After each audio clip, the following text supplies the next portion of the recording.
Esse episódio é um oferecimento de V3 Capital e EMEG. Está começando mais um episódio de O Gestor, o seu podcast quando o assunto é gestão. E nós trazemos aqui os melhores gestores nacionais para trazer um papo bem prático para que você consiga traduzir isso para o seu negócio e, consequentemente, alavancar o potencial de crescimento. Meu nome é Bruno Rigamonte. Eu sou Gabriel Feitosa, um entusiasta das boas práticas de gestão, de case de sucesso, do empreendedorismo brasileiro. E hoje a gente está recebendo o gestor, nosso convidado, o Oswaldo Zilli. Ele que é um empreendedor raiz catarinense, já empreende desde os 9 anos, fundou nos anos 90 o Grupo Zilli que tem diversas operações sob seu guarda-chuva, entre eles a Transilli, que é uma das maiores transportadoras do país, tem operações de comercialização e distribuição de pneus e também de partes e peças de caminhão, e no ano passado aterrissou aqui em terras capixabas, quando há exatamente um ano atrás adquiriu a operação do Terca. O Terca, que é um CLIA, é uma zona alfandegada que as trades e as importadoras utilizam para nacionalização e beneficiamento das mercadorias que elas importam, e também é utilizado para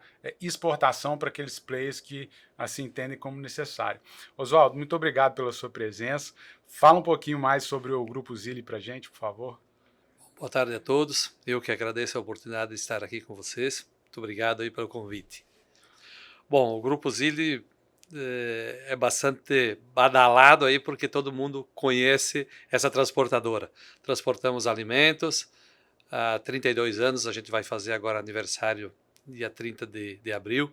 Temos há 32 anos no mercado de transportes e armazenagem de produtos refrigerados, ou seja, atendemos a parte de alimentos, onde transportamos aí toda a cadeia de carnes, lácteos, chocolates, essas guloseimas todas. Então estamos esses anos todos nesse mercado desafiador, fazer logística em todo o Brasil, principalmente nós atendemos no centro-oeste e no norte do país, onde que atendemos bastante essas regiões ribeirinhas. Fizemos toda a cadeia, desde do cliente, do embarcador, da indústria, levamos para os nossos centros de distribuições e, posteriormente, fizemos o varejinho, atendemos toda a cadeia dos supermercados. Então, esse é o nosso trabalho aqui nesses longos 32 anos. Você começou a empreender desde criança, né, Oswaldo? Como que foi isso? Esse é um legado familiar? Está no sangue? Como que é a história aí do Oswaldo?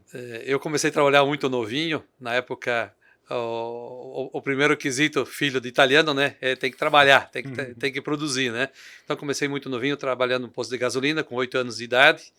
Posteriormente, com 11 anos, nesse mesmo posto que eu trabalhava, a gente conseguiu comprar, na época, 50% desse posto, em 60 pagamentos. Na época, meu pai era motorista de caminhão, eu trabalhava nesse posto, e a minha mãe, muito corajosa sempre, sempre incentivando a fazer as coisas acontecerem. E na época, com 11 anos de idade, eu já falei, mãe, a gente vai comprar. Então, ela convenceu meu pai para comprar esses 50%, e quando tinha 16 anos, a gente já finalizou esse pagamento desses 50%. Posteriormente, a gente comprou o restante e fomos construindo a nossa história aí de trabalho e dedicação. Que tinha um posto de gasolina que tinha 2 bombas, uma de gasolina e uma de óleo diesel. Isso nós estamos falando em 74, né? 50%, então você comprou uma bomba. É mais ou menos isso, uma bomba, né? Então era pequeno, depois veio a era do álcool, então que foi na década, terminando a década de 70, entrando em 80, foi 79, 80, 81. E aí fomos para a terceira bomba de combustível, era posto de interior, numa cidadezinha chamada Lajeado Grande, hoje até município, né? Mas era o interior de Xaxim. Então foi construindo o nosso negócio. Mas é lógico, portar no sangue, caminhão, e as coisas foram se concretizando. Aí nos anos 90 é que nós acabamos fundando a nossa transportadora. Tínhamos aí 3 caminhões já, e comprando o 4º caminhão, a gente acabou entrando no segmento de transporte. O meu pai não tinha tanto aquela ambição de mexer com caminhão, mas eu gostava, e sempre com o apoio da minha mãe, a gente acabou entrando nesse segmento. Então, 30 de abril de 1990, nós constituímos a nossa empresa chamada Transilli, Transportes e Armazenagem Zilli. Parabéns. Como que veio essa ideia de entrar para o mercado de transporte? Assim, como que você enxergou isso uma oportunidade? Aí vou investir em caminhões, vou investir em transportes. Como que foi isso? Bom, no interior e numa cidade pequena, é lógico, cada um com seu conhecimento, com a oportunidade de ter já, como eu falei, até um posto de combustível, tinha muito relacionamento e conhecia as empresas que usavam o transporte, né? E com o relacionamento que eu tinha, eu era um piá novo, mas com a vontade sempre de produzir, pintou essa oportunidade da gente alocar os caminhões. Na época era Chapecó, antiga Chapecó, Chapecó Avícola, posteriormente Sadia, Perdigão. E eu fui começando aí com esses 4 caminhões, as coisas foram se encaixando e no desenrolar do relacionamento, eu fui atendendo clientes a longas distâncias, principalmente no centro-oeste, eu morava lá no sul, estava lá no oeste, estava lá em Santa Catarina. Aí eu atendia Brasília e atendia Goiânia naquela época, fazia esse trabalho, sabe? Posteriormente, pintou a oportunidade de a gente fazer o norte, que é no Belém do Pará. As coisas foram se encaixando. Aí eu fiz o meu primeiro armazém lá em Goiânia, em Aparecida de Goiânia, precisamente. É uma metropolitana da capital. Comecei a armazenar peru, chester para a empresa Perdigão. E eu já transportava e comecei a fazer esse trabalho. Posteriormente, quando eu fui para o norte, também foi no mesmo segmento de ter um armazém, de fazer essa distribuição. Eu não tinha concorrentes na época e eu também a gente estava começando nesse segmento. Então eu vi como oportunidades e em 2001 acabei me mudando para a cidade, lá para o centro-oeste, para Goiânia. Virei goiano e hoje estou com o meu título lá de cidadão goiano. Então fico muito feliz porque o Estado me proporcionou muitas oportunidades e eu acabei aproveitando sim para montar a nossa empresa aí. E hoje a gente tem um reconhecimento nacional como a Transile, todo mundo conhece, e é um outdoor ambulante o tempo todo fazendo esse trabalho. Oswaldo, a gente sabe que essa região onde vocês estão inseridos, onde você mora principalmente, no centro-oeste ali, em relação ao país como um todo, é um polo muito interessante, porque acaba sendo um centro de distribuição ou um centro estratégico para todas as regiões do país, né? Mas a gente sabe também que existem diversos desafios logísticos por conta da malha viária do Brasil, por conta de regiões que têm menos investimentos. Como é que foi nesse começo da trajetória de vocês esses riscos que vocês acabavam tendo que enfrentar? O risco do próprio equipamento que vocês tinham, né?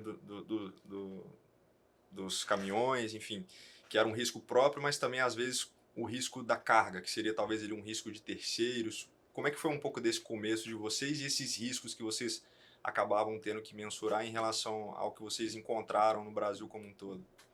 Realmente, a gente era acostumado no sul do Brasil, onde os estados, o desenvolvimento é um pouco mais eu falo assim, o sul é um começo da maioria dessas empresas, tanto do frigorífico como do transporte refrigerado, que a gente veio dessa região. Realmente nós sofremos um pouquinho esses primeiros 2 ou 3 anos, desafiando, mas vendo muitas oportunidades. Porque quando nós chegamos lá no Goiás, não tínhamos muitas empresas, não tinha muitas empresas que fazem esse tipo de trabalho, né? E armazém, por exemplo, frigorífico não tinha, só os frigoríficos de bovinos que já existiam essas câmaras frias. E nós entramos como operador logístico, foi um desafio sim, mudança de cultura que nós tínhamos que explicar para os nossos regionais que estão lá, que produziam os lácteos, que produziam a parte de bovinos, que eles poderiam armazenar e a gente podia distribuir esses produtos. Realmente foi um marco para nós mudar a cabeça dessas pessoas. E quando nós chegamos e nós convencemos, depois de 2 ou 3 anos para frente, as coisas foram se encaixando e as dificuldades também foram sumindo, porque essas dificuldades realmente, quando você vai para uma região que não tem cultura de fazer esse tipo de trabalho e o pessoal não estava preparado até nem para receber um caminhão de distribuição, porque geralmente o caminhão vinha do sul e fazia entrega direta lá no supermercado, fazia 5 ou 10 entregas num caminhão-truque, numa carreta que vinha do sul, né, desses frigoríficos. E nós fracionamos essas cargas, pegando cargas fracionadas, Então a gente foi mudando a região, a cultura da região. Então a dificuldade apareceu sim, porque tínhamos o problema, lógico, as estradas não são das melhores, mas o Estado, com o crescimento, com o incentivo fiscal do Estado de Goiás também, o incentivo fiscal foi muito grande. Na época, o pessoal tentou fazer um trabalho ou copiando outras praças ou alguma coisa, mas os governadores que passaram por essa época desses 20 anos também foram desbravadores nas modificações e tentando trazer empresas grandes para o nosso centro, do centro-oeste. Então, tudo isso ajudou. A parte geográfica também, eu acho, viu, Bruno, eu acho que foi uma das coisas que marcou muito para quem saía do sul ou para quem via do norte, do nordeste. Goiás ele está no centro do país, ele está a 2.000 quilômetros dos extremos, tanto de Porto Alegre, que é no Rio Grande do Sul, como em Belém, que é o Pará, né? Que são tantas coisas. Se você também está a 1.500 da Bahia, está a 1.500 da Rondônia, então geograficamente o estado ficou bem localizado, e eu acho que é isso uma das coisas que me motivou a ir para o centro-oeste. Aliás, eu acho que eu gostava do Goiás, até quando ele não estava dividido com Tocantins ainda, quando eu ia no colégio, o tempo de piá. Ia no colégio, a gente já sei lá, era meio por coincidência não, foi dado um dia de morar no Goiás e gostar dessa cidade, gostar desse estado aí, que nos proporcionou muitas alegrias, muitos desafios, mas que a gente conseguiu vencer muitos obstáculos. Para quem saiu de uma cidade pequena e foi para uma capital, aí eu acho que a gente foi muito feliz. É interessante, Oswaldo, que você pega o histórico, né, da Transile e realmente são pontos muito distantes um do outro, né? O primeiro, em 90, operação em Santa Catarina, depois Goiás, a 2.000 quilômetros, depois mais 2.000 quilômetros aí até Belém, e aí veio a expansão, né, mais São Paulo, Brasília, Manaus. Foram oportunidades claras que vocês enxergavam, lacunas que existiam nessas regiões? Foi isso que os levou a abrir e explorar esses mercados?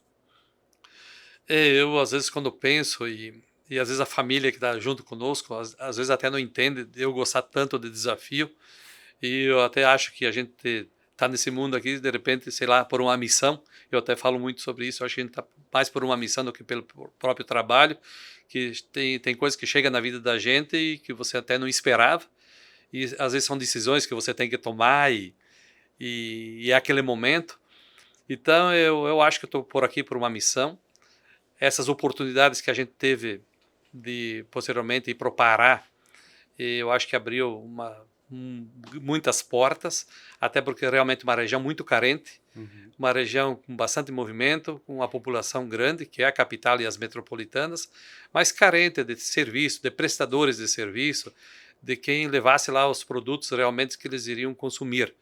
Então, quando eu conheci o Belém, a gente fazia um transporte direto, eu acabei até gostando da cidade e vendo que tinha muita oportunidade. Então, para quem é de negócio, que bate o olho, que está no dia a dia, que vive, eu vivo 7 dias por semana pelo trabalho, lógico, tenho minha hora também de diversão, mas eu acho que para mim eu gosto de trabalhar, eu gosto de desafio. Então eu vi como um monte de oportunidades que tinha naquelas regiões do Pará, que os clientes eram mal atendidos, que faltava alguma coisa. E eu levei como uma oportunidade, eu digo, eu vou experimentar, meter ficha aqui nessa região. E acabou dando certo, as coisas foram acontecendo, e hoje nós realmente, como empresa e como oportunidade, a gente soube abraçar essas oportunidades. Como empresa, a gente tem um relacionamento bom, e a nossa empresa ela é bem vista no mercado, então eu acho que isso me orgulha bastante de ter ido para essa região, que nem você falou. É lógico, a gente foi para Manaus posteriormente, Mato Grosso, fomos para Brasília, São Paulo e tantas outras capitais, Tocantins, Mato Grosso. Então as coisas foram se encaixando, e eu volto até a dizer, hoje tem muito mais ainda oportunidades. A dificuldade, lógico, o que a gente tem hoje é do material humano que realmente encara o desafio para encarar junto, porque falta braços, né? Então a gente às vezes não cresce mais, por uma falta de mão de obra qualificada, é uma pena. Mas graças a Deus a gente aproveitou as oportunidades. Com todo esse crescimento e todas essas regiões já atendidas, enfim, qual que é o tamanho da Zilli hoje, com todas essas aquisições que foram feitas, ou um crescimento por expansão da própria unidade de negócio, constituições de filiais? Comenta um pouco sobre esses marcos que o Gabriel já até comentou um pouco sobre esses crescimentos temporalmente, mas o que de fato é o impacto hoje? Assim, o que você considera como sendo um resultado que vocês têm hoje que é bem relevante na trajetória que vocês conseguiram construir até o momento? Eu acho que essa trajetória foram, lógico que nós fomos implantando, os frutos foram, a gente foi colhendo no decorrer, e uma coisa desencadeou a outra, sabe? Então eu vejo assim como crescimento, como oportunidade, e das cidades que nós atendemos, eu enxergo muito mais como uma coisa puxando a outra. Eu acho que a Zilli foi crescendo na parte de armazéns, na parte de caminhões de distribuição, que a gente foi ficando bem visto, e essas coisas foram se encaixando, porque eu comecei num transporte primário, onde só tinha truque e carreta, fazia as entregas diretas. E no decorrer do tempo, e que a gente foi vendo essas oportunidades, que é a dificuldade hoje de você estruturar, porque fazer transporte é fácil, para você marcar uma placa, para você mandar um caminhão carregar, isso eu falo que, não vou dizer que qualquer um faça, mas é fácil de fazer. Mas fazer toda a cadeia, fazer esse trabalho de armazenagem e a logística integrada, onde que poucos teriam.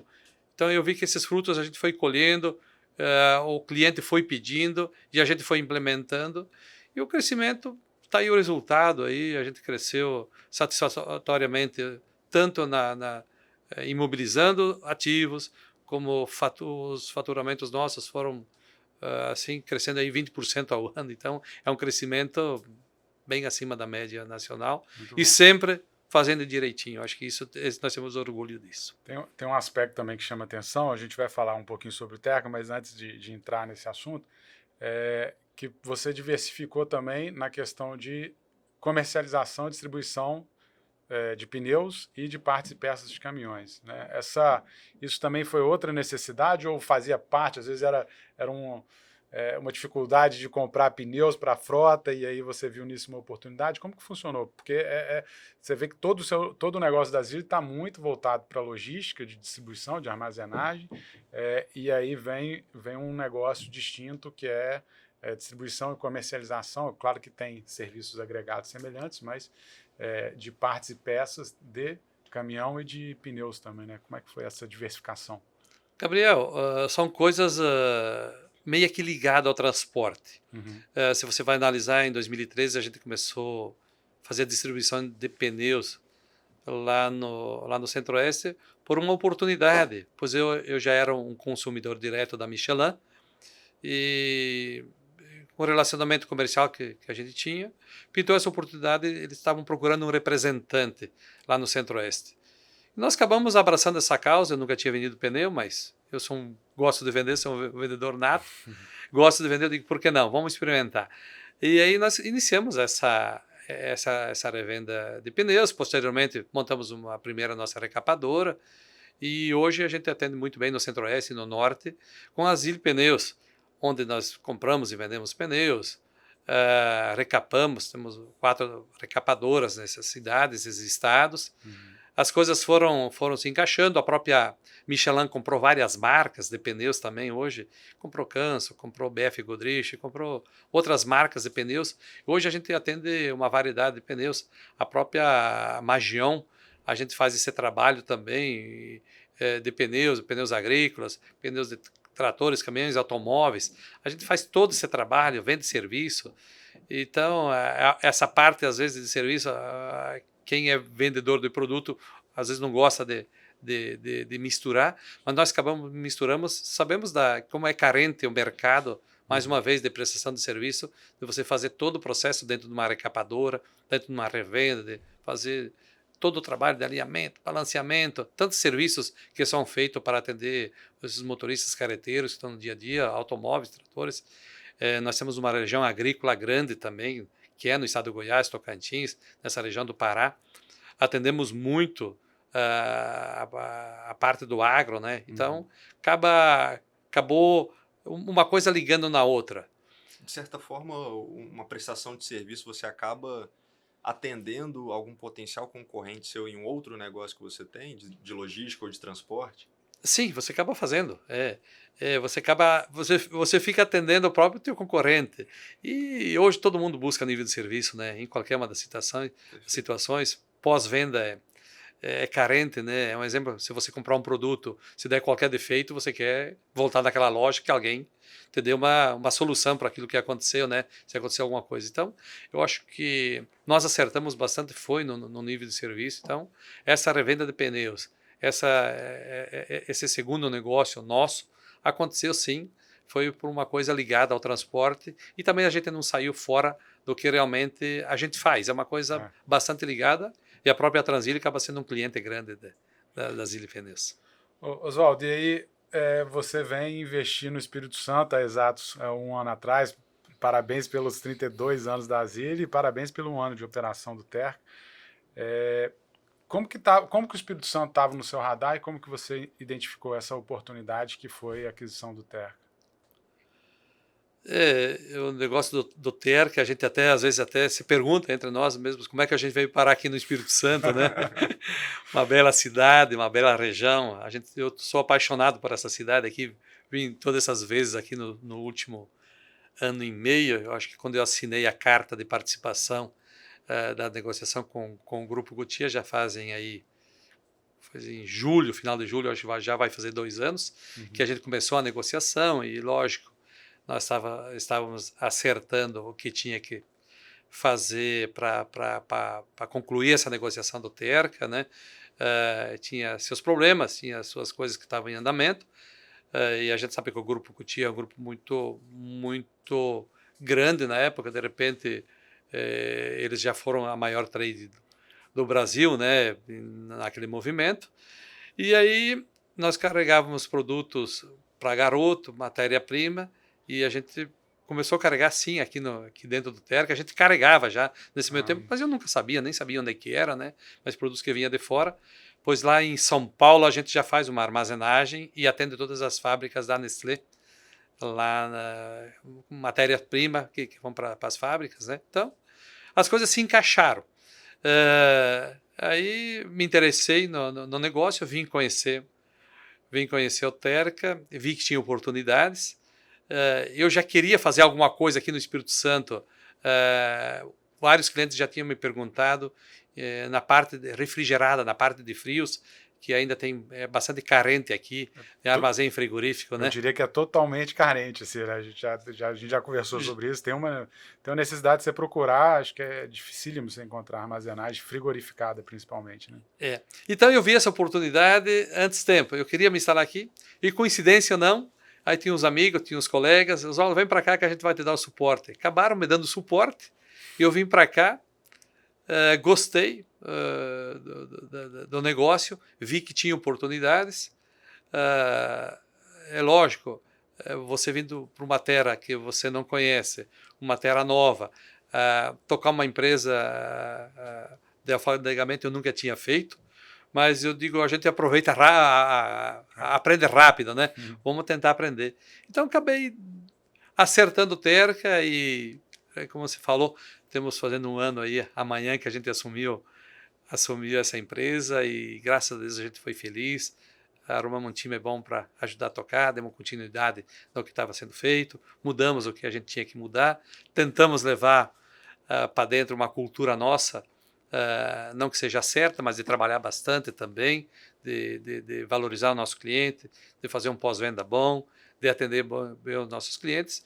E tudo que o Terca vinha fazendo de bem feito, ela tem um nome muito forte, o Terca aqui, a gente deu continuidade, estamos dando certo aqui no Espírito Santo. Eu acho que tem alguma coisa adicional aí, né? Quem vem pra cá come a muqueca, capixaba e acaba fazendo o negócio aqui, né? Nós 3 não somos aqui do estado, estamos fazendo esse episódio aqui em Vitória, mas acho que tem um pouco disso. Mas brincadeiras à parte, eu acho que tem um pouco disso também, da vocação do Espírito Santo para a logística, né, de modo geral, né? A gente teve a oportunidade de conversar com o Wilson, que é diretor da Login, então faz a operação aqui do TVV, né, terminal de Vila Velha, e a gente enxerga que de fato tem esse potencial aqui, a gente está muito bem posicionado e entendo que para vocês deve ter sido uma movimentação muito estratégica, né, em relação a tudo que a gente tem aqui, não só da nossa muqueca, mas também do que a gente tem de oportunidade de negócio, né?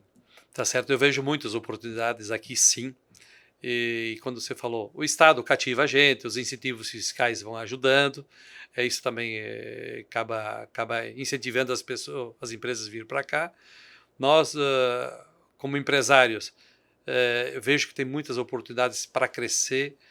O estado está bem localizado também geograficamente. Você analisando, você está no meio do Brasil, no meio da costa, eu falo, né? Não no meio do Brasil, está Goiás, mas no meio da costa, onde você vai por Rio, São Paulo, Paraná, Santa Catarina e Rio Grande do Sul. Se você quer subir para Bahia e, sei lá, Alagoas, Aracaju, e vai subindo. Então, eu acho que realmente o Espírito Santo está muito bem localizado. Nós vimos, mais uma vez, como oportunidades aqui, que a gente não fazia tanto antes, fazia alguma coisa só com a Garoto, mas a gente entrou com outras empresas, as coisas foram se encaixando e hoje a gente aumentou muito o faturamento da nossa transportadora, com certeza subiu nesse ano uns 150%, já subiu aqui de serviço para a gente estar aqui. Oswaldo, você mencionou rapidamente, dentro do aspecto da fusão, você tem ali naturalmente um choque cultural, né? Você está entrando com uma visão da Zilli e anteriormente existia ali uma cultura distinta, né? Como que foi esse processo de implantar essa cultura que você mencionou da Zilli, assim? E quais são esses aspectos mais relevantes dessa cultura, na sua opinião? Eu te falo assim, Gabriel, não foi tão difícil. Eu acho que a gente fez as mudanças que a gente achou que tinha que mudar. Quando a gente fala em cultura, eu digo que o Terca já tinha um nível de serviço bom. As pessoas acho que entenderam o recado. E eu sempre falei desde que eu cheguei, eu vim aqui a Transile veio aqui para somar, para fazer alguma coisa, para agregar valor aqui, seja com a nossa frota, seja com o nosso conhecimento de transportes. E também a gente veio aqui para aprender o que é um armazém alfandegado e usar, sim, o nosso relacionamento que nós temos aí com empresas do Brasil todo para tentar trazer aqui para dentro essa prestação de serviços que a gente já fazia de transporte, tentando agregar aqui junto no Terca. Quanto aos funcionários, eles entenderam bem.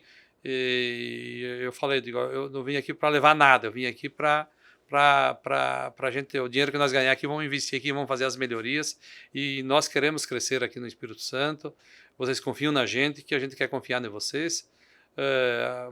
Eu falo que mais de 90% das pessoas acabaram aceitando esse desafio, isso para mim foi muito gratificante. A parte das mudanças, algumas pessoas só não entenderam, mas não por maldade, é porque às vezes faz parte do já processo, faz parte, né? do processo, né? E trouxe também gente nossa de lá.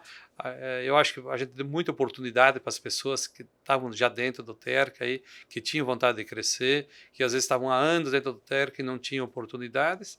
Então, de repente, com sangue novo, de repente a gente enxergou essas oportunidades, essas coisas que as pessoas podiam ser mais aproveitadas. Então foi esse tempo que, esses primeiros meses, a gente foi selecionando, foi vendo onde é que tinha as mudanças para fazer. Foram feitas e volta sempre a ser insistente. O Terca tinha muitas coisas boas e tem muitas coisas boas, mas tinha antes de nós chegarmos aqui. Tudo isso nós seguramos, nós ajeitamos. O bom nível de serviço que tinha, a gente continuou e continuou sempre tentando fazer as melhorias. Eu acho que isso faz parte de cada empresário que entra no negócio a querer botar sua cara, querer fazer as coisas andarem do jeito dele, mas sempre respeitando as pessoas.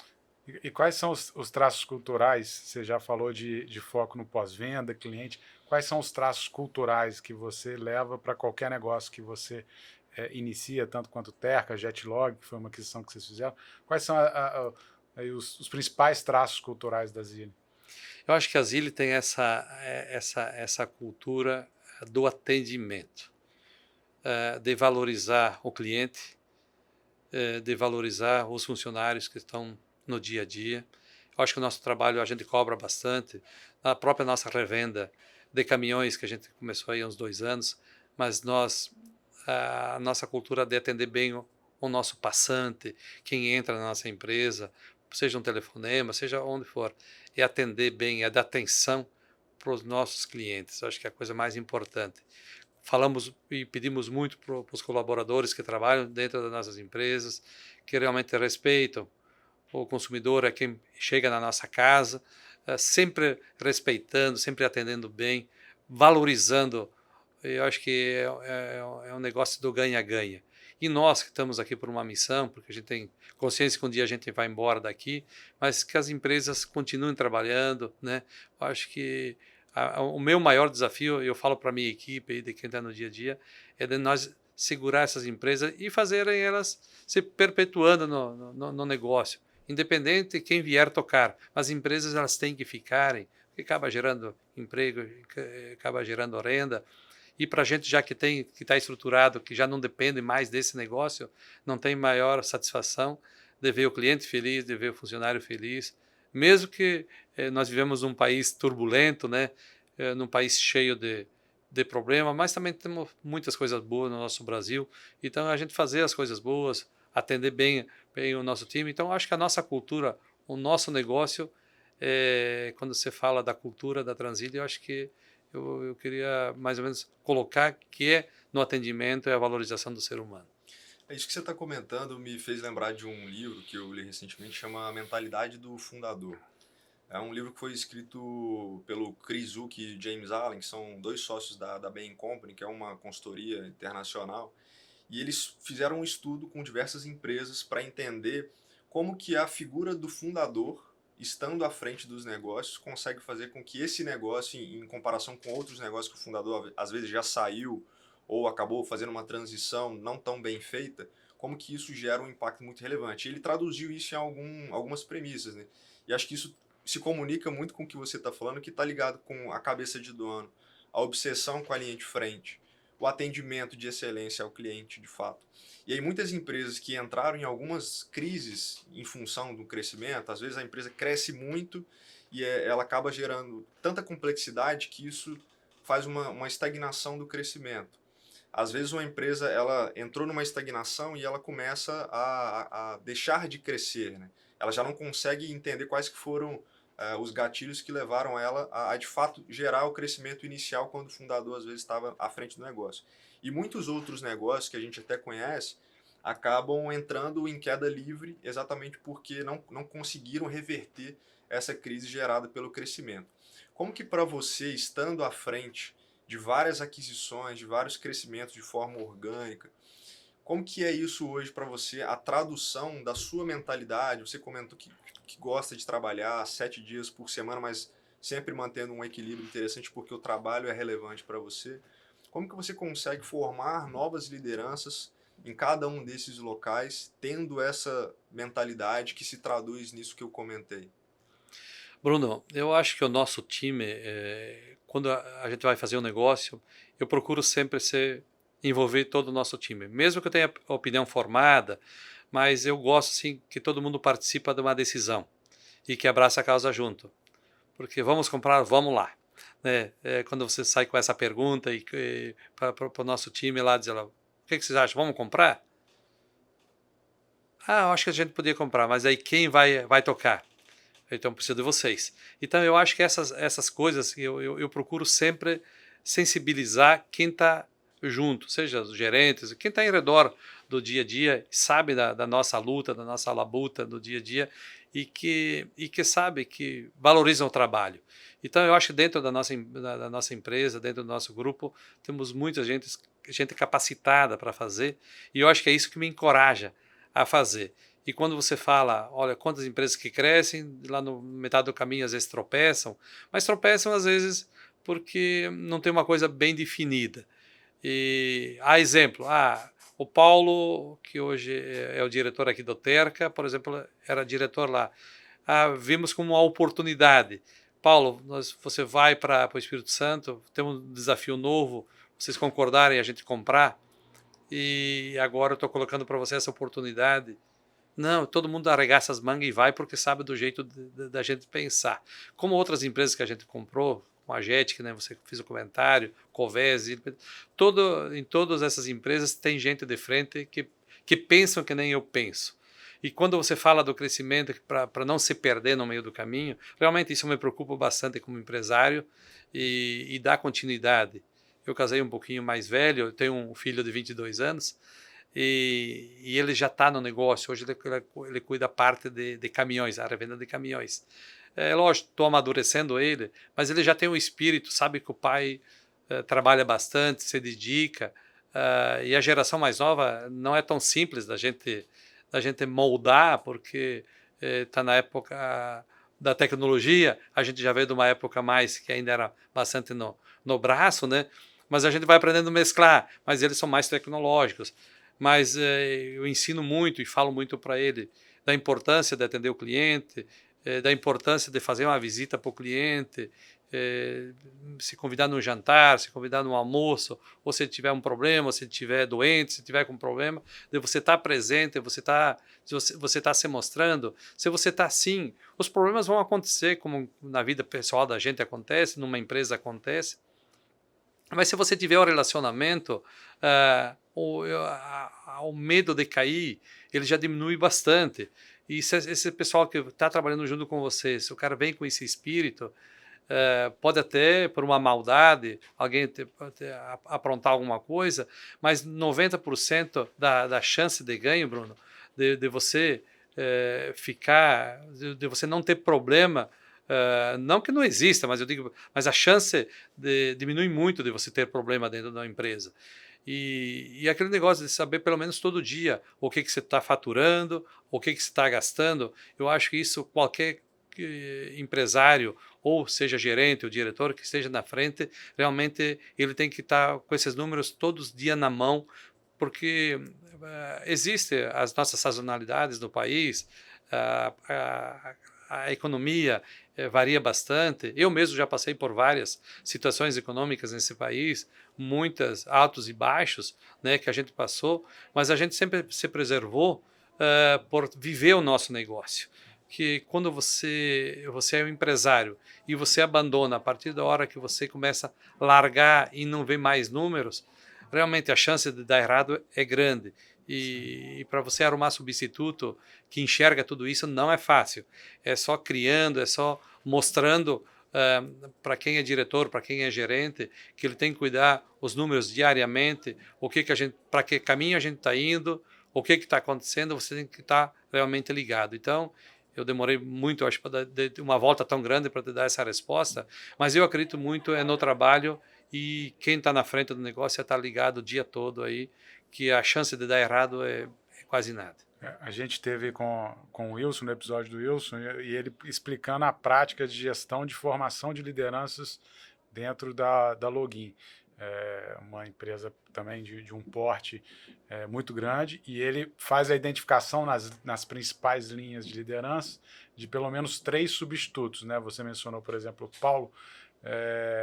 Então, o Paulo talvez estivesse ali na linha de uma posição de liderança que você poderia alocá-lo, né? Então, esse exercício da gente continuamente estar pensando e formando liderança é fundamental para a perenidade do negócio e para manter a cabeça de dono, né? Manter ali os fundamentos do fundador, né? Dentro do negócio. Senão, realmente, o crescimento pode acabar tornando-se um problema, né? E cada um dos negócios que começar a performar mal, puxar o resultado do grupo como um todo para baixo. E eu me preocupo bastante e sempre pensando assim, dar oportunidade para quem está dentro da empresa. Porque quando você contrata um CEO, uma pessoa de fora, às vezes que não conhece a identidade do negócio, às vezes até que entra como poder, mas não com conhecimento, pode até ser um dos melhores gestores que tem de qualquer empresa, mas dentro de cada empresa tem suas particularidades. Eu sou muito de dar oportunidade para quem está dentro da empresa, de fazer esse crescimento, não deixar também na mão de uma pessoa só, porque todos nós temos a vida, a gente hoje está aqui, amanhã pode ser que a gente não esteja, né? Então, e são todos, né? Não é só o dono da empresa, são as pessoas que trabalham, né? Então, eu gosto, assim, de dar oportunidade. Tem que ter o primeiro, tem que ter o segundo, tem que ter o terceiro, mas todo mundo vai pegando o conhecimento Se alguém adoecer, se der qualquer problema, alguém vai dar continuidade e a empresa não vai sentir. Então, a preocupação, sim, é grande. Não podemos sacrificar onde todos ganham o pão de cada dia, né? Eu acho que eu me preocupo muito com isso, sim. Garantindo esse crescimento com a filosofia de trabalho adequada, a cultura adequada, naturalmente você consegue eliminar várias das possíveis preocupações que você teria no crescimento de um negócio. Só que tem algumas outras premissas, por exemplo, quando você faz uma fusão, você pode ter um ganho de escala, por exemplo. O que vocês observaram no Terca, aqui especificamente no Espírito Santo, que talvez gerou um ganho de escala para o grupo Zilli? Nós, esse ano, ainda a gente não teve tempo ainda para fazer toda essa juntada ainda, porque a gente está fazendo várias operações nesse mesmo momento. Então, Sim. a nossa preocupação era dar uma acertada na parte do Terca, fazer umas melhorias que tinham que ser feitas, dar uma arrumada um pouco na casa, pôr a casa do nosso jeito, mas nós temos, para o segundo semestre, nós vamos aproveitar muita coisa que o Terca tem, que a Transile faz, e que a gente possa entrar assim com venda de serviços, de transportes, vamos melhorar a parte de medicamentos, também essa armazenagem, essa distribuição, que o Terca ainda precisa fazer umas melhorias, e hoje nós já fizemos, mas a gente vai aproveitar essa parte de distribuição que a gente faz, que é a primeira perna, que é o armazém, que a gente tem os armazéns que nós podemos armazenar medicamentos e também podemos distribuir. Isso é uma boa oportunidade. No armazém congelado era para a gente já ter iniciado, a gente ainda não iniciou, porque nós temos outras demandas que estão sendo feitas em outras cidades, mas eu acho que nós vamos encaixar muita coisa assim. Eu acho que a gente vai trazer muito movimento aqui para o nosso Terca. O nosso Terca, na verdade, vai ficar pequeno a curto prazo aí, do que nos projetos que nós temos para fazer, sim, essa otimização, e tanto de clientes como de outros negócios que vão aparecerem aqui no Terca. Oswaldo, e quais são apesar de você já ter falado um pouquinho, mas quais são os aprendizados aí que você está tendo com o mercado capixaba? Assim, o que de peculiar está tendo no mercado capixaba que está sendo um aprendizado para a Zilli?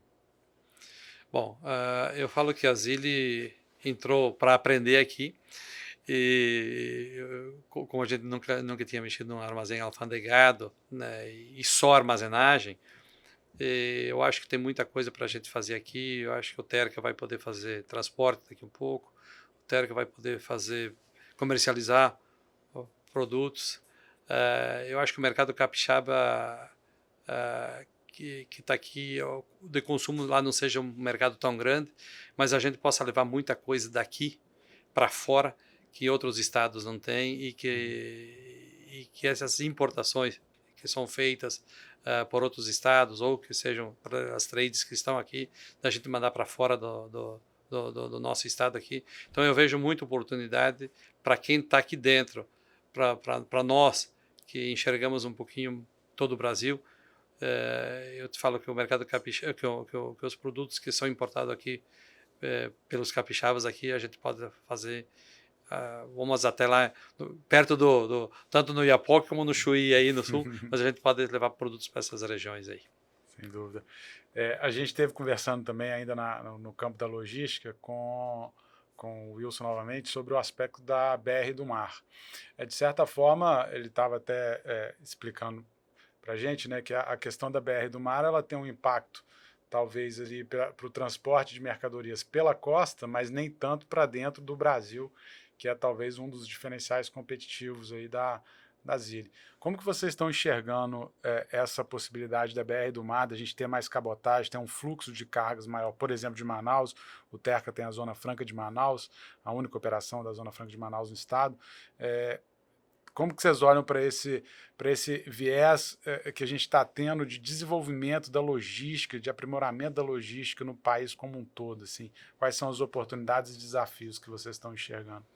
Eu acho que nesses últimos meses, onde que o pessoal atracava só durante o dia, acho que era das 8 às 18, e agora são 24 horas que atracam esses navios que fazem essa nossa costa. Isso eu acho que esse modal é muito pouco aproveitado, e eu acho que com essa abertura da BR do Mar, com esse projeto que está sendo constituído aí, é lógico, precisa mudar a cultura ainda dos nossos compradores da costa, né? Eu acho que é dos melhores negócios que aconteceu nos últimos tempos, assim. Eu incentivo muito essa BR do Mar, e quando a gente fala de Manaus, fala de Belém, quer dizer, toda a costa aí, que eu acho que esses navios sim, teriam que ser mais constantes, né? De repente, com embarcações menores ainda, que nós temos a dificuldade de navios grandes para se encostar, porque são cargas que elas entram e saem em todos os portos, aonde que esses portos passam, seja Porto da Bahia, Pernambuco e assim sucessivamente, né? São Luís do Maranhão, Manaus, Belém. Então eu enxergo como uma baita oportunidade para esse desenvolvimento dessa BR do Mar. Eu acho que o Espírito Santo ele está muito bem colocado para isso. Volto a dizer, ainda precisa das embarcações menores que sejam um pouco mais rápidas, tanto para entrar como sair dos outros portos. Então, eu acho que é muito competitivo. Para quem transporta fluvial, quem transporta rodoviário, a diferença realmente é gritante. Eu falo aqui dentro do nosso país, às vezes o frete vai ficar em torno de 35%, 40% do valor do rodoviário. Isso vai ajudar muito, principalmente para atender essas regiões nordeste e norte do país. Então, E isso eu não acho é um muito risco importante. para a Zilli na parte de transporte? Não, eu incentivo isso. Eu acho que é o modal que tem que acontecer, a logística cada vez vai ser mais. Eu acho que as longas distâncias para o transporte rodoviário, ele é muito custo, é difícil para quem paga essa conta, para quem recebe, nós, de repente, como transportadores, não é interessante. Então, eu acho que esses modais novos têm que se criar, a BR do Mar, tem que se criar os transportes ferroviários ainda, que infelizmente foram sucateados nos últimos anos, mas teria que voltar realmente a ser usados aí, tantas coisas que podem ser reformadas, tantas ferrovias que podem ser reformadas. Tomara que isso também aconteça aqui no Espírito Santo.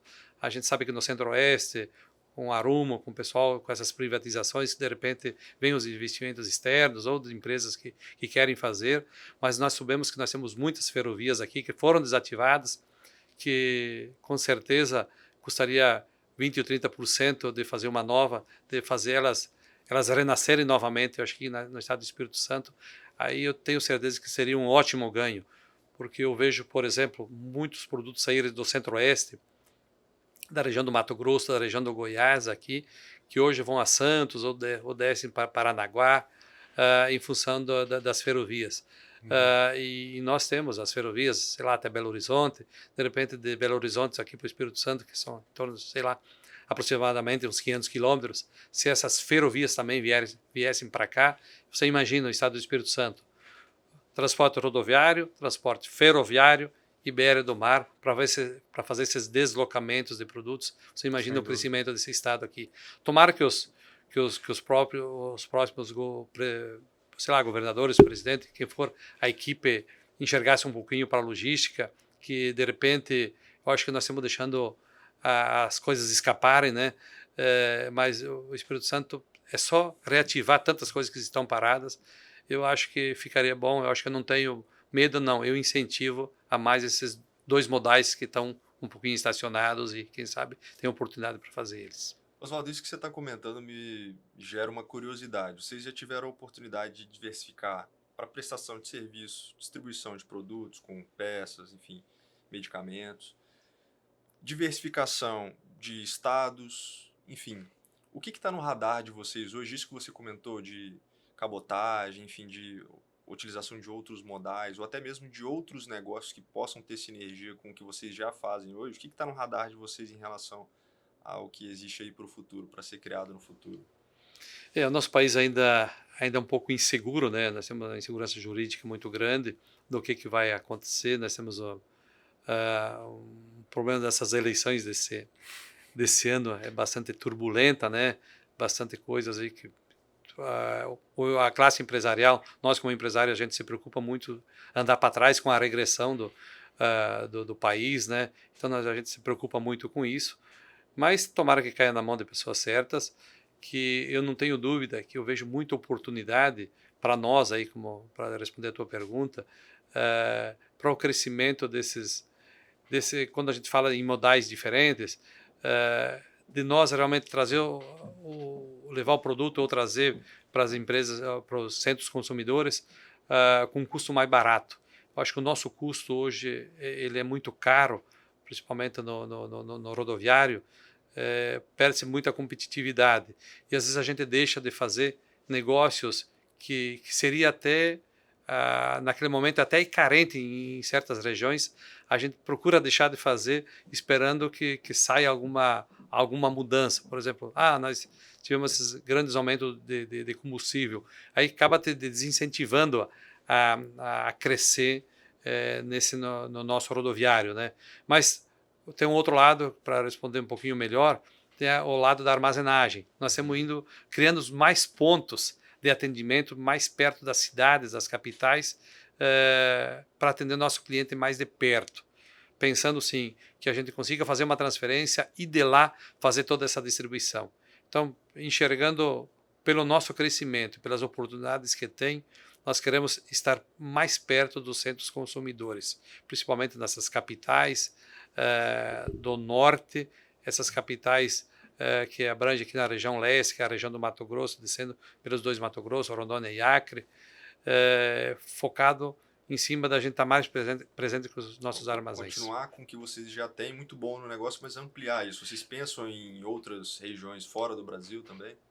Já pensamos e pintou outras oportunidades de negócio e eu acabei fazendo e não indo para fora do país. Já teve até a oportunidade de viajar com empresas que estão no segmento de sementes para outros países, já teve a oportunidade de fazer, mas acabamos depois ficando aqui dentro. Acho que pintou outras oportunidades para fazer no mesmo momento e ficamos para cá, sabe? Oswaldo, e olhando ainda mais à frente, você comentou muito na nossa conversa sobre missão, né, sobre propósitos. Qual a sua missão hoje à frente de um grupo tão grande como a Zilli, e como que você enxerga o grupo daqui a 20, daqui a 30 anos? Qual legado você quer construir e deixar? Boa pergunta.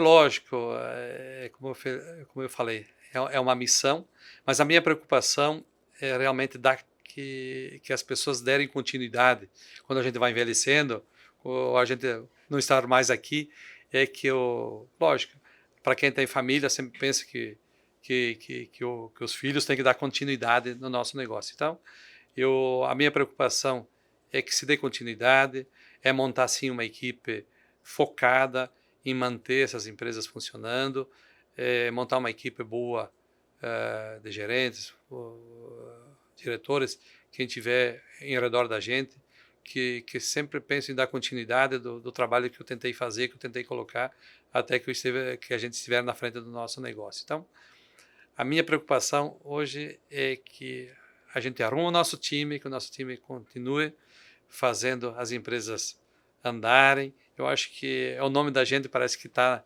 nesse meio, né? Eu acho que é isso que mais me preocupa hoje.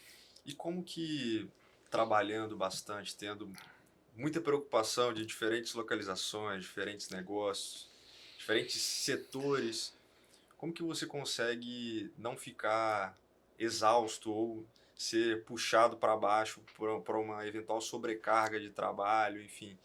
Como conciliar isso de uma forma que isso fique mais leve e o trabalho, naturalmente, mesmo sendo às vezes desgastante, seja algo que você consiga manter o nível de produtividade e, consequentemente, crescendo o negócio e levando o negócio à frente? Nem tudo é mar de rosas, né? Todo mundo só vê as pingas, mas não vê os tomos que a gente leva, né? Mas eu digo assim, eu acho que a tranquilidade, quando você toca um negócio na sua empresa que é transparente, a gente, graças a Deus, não tem rabo preso com ninguém, trabalha com transparência dentro do nosso negócio. Tem um time bom que ajuda a gente a tocar os negócios, que ajudam a decidirem, que se comunicam muito fácil, que isso ajuda bastante a comunicação, porque a tomada de decisão é rápida. E eu tenho essa facilidade de estar um pouco com o dedo na tomada, no mercado, então a decisão ela não fica para outro dia, a gente toma uma decisão na hora.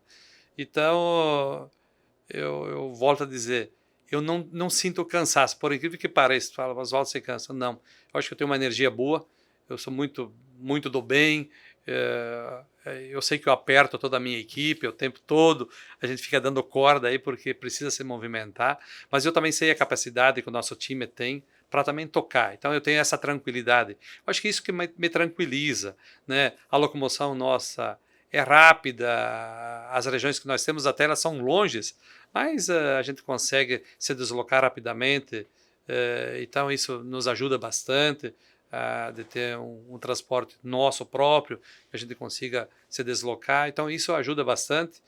E volto a dizer, eu acho que o nosso time está bastante preparado com a mesma cultura do Oswaldo, de repente, assim, que queira ir para cima, que é de oportunidades. Então, falo que eu não tenho esse problema de cansaço ainda, graças a Deus. Estou com 59, mas eu estou ainda com a cabeça de piá, com uma cabeça de 30 anos aí, com tranquilidade. Já tem previsão de mudar para o Espírito Santo? Ei, essa é uma boa pergunta. Mas vamos ter que pôr um pé aqui mesmo, né? Vamos estar por aqui mais seguido, sim, Gabriel. Oswaldo, queria agradecer por ter aceitado o nosso convite, parabenizar mais uma vez por esse 1 ano de Terca, pelos 32 anos de Zilli, te desejar aí enorme sucesso, que você possa continuar trilhando esse caminho de formar pessoas dentro do grupo, de perpetuar o negócio e de deixar esse legado que você está querendo tanto construir. Obrigado por ter aceitado o nosso convite, por ter estado aqui com a gente. Eu que agradeço aí os desejos e as palavras aí. Desculpa aí se eu não foi bem claro nas minhas respostas, né? Mas eu acho que a gente está aqui junto e está com esse propósito. Vocês me chamam a hora que precisar aí, que se eu puder ser útil aqui na comunidade capixaba, eu quero sempre estar presente. Quando você fala em morar, isso é muito bom. Eu sei que a cidade é muito aconchegante, mas com certeza a gente está com o pé aqui assim. Obrigado aí por vocês terem me recebido aqui. Bom, e você que está acompanhando até aqui, já deixa o seu like, se inscreve para continuar recebendo todos esses conteúdos. Espero que você tenha gostado. Compartilhe também com quem você acha que vai fazer sentido. Um abraço e até a próxima. Um abraço, até a próxima.